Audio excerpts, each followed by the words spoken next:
5 seconds. Mr. Chairman, sir, at the very outset, I thank the government for placing before the House the draft proposals with regard to the second 5 year plan and for giving us an opportunity to discuss them.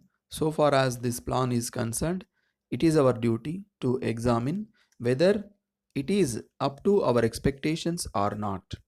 It is our duty to point out to the government our views. So far as the plan is concerned, it does not mean that the government have not done their duty as best as they can. I know that this government are not free to suggest what is necessary in the interest of the people of the state. I know that at every stage they have had to follow the instructions issued from time to time from the center. Under these circumstances, I realize that the government had to see that, as far as possible, their recommendations were in accordance with these instructions.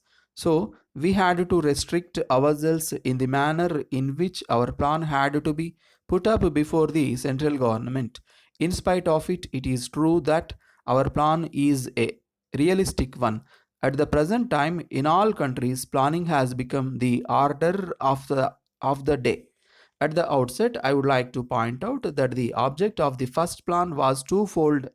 First of all, it was to meet the great deficit in food in all parts of the country. Secondly, we had to deal with the inflation. It must be said to the credit of the governments concerned that they have been able to solve the food problem in a satisfactory manner. Now, we may examine the objectives of the second 5 year plan. So far as the state is concerned, it will be good to see how far these objectives are found in the proposals that the government have placed before us, and to what extent we may hope that at least some of these objectives may be fulfilled in this state.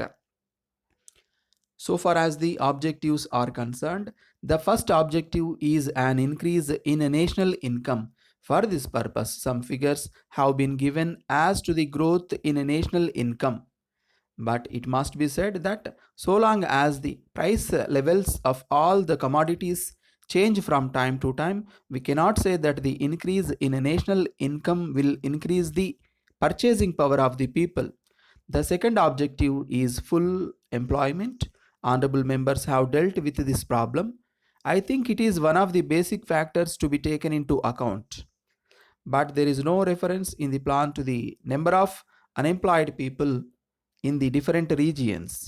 So far as the problem of unemployment is concerned, it is one of the most urgent problems to say that there will be employment for 12 million people because there are various industrial concerns that will be floated is not correct.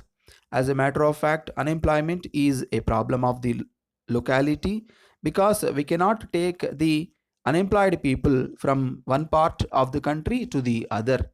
It is stated that there must be a labor corps which must be able to go from one part of the country to the other. I think there cannot be anything more detrimental than to make the people go out of their villages. I am sure that it is the most difficult thing to raise a labor corps. I would like to point out that unemployment is of various kinds. Honorable members have already dealt with it. The problem of unemployment covers various categories. I think it will be well to consider, so far as our state is concerned, these categories separately and see what can be done. It is true that some of the educated people should be absorbed by the expansion of educational activities in the state. I think that the frustration in this category is a great danger to the state. It is therefore necessary that employment should be found for them. Unless they are given employment, the position with regard to unemployment will deteriorate. I shall take up some of the main features of the second 5 year plan. Whatever may be the objective, the main aim under the present circumstances is to provide the necessaries of life to the people.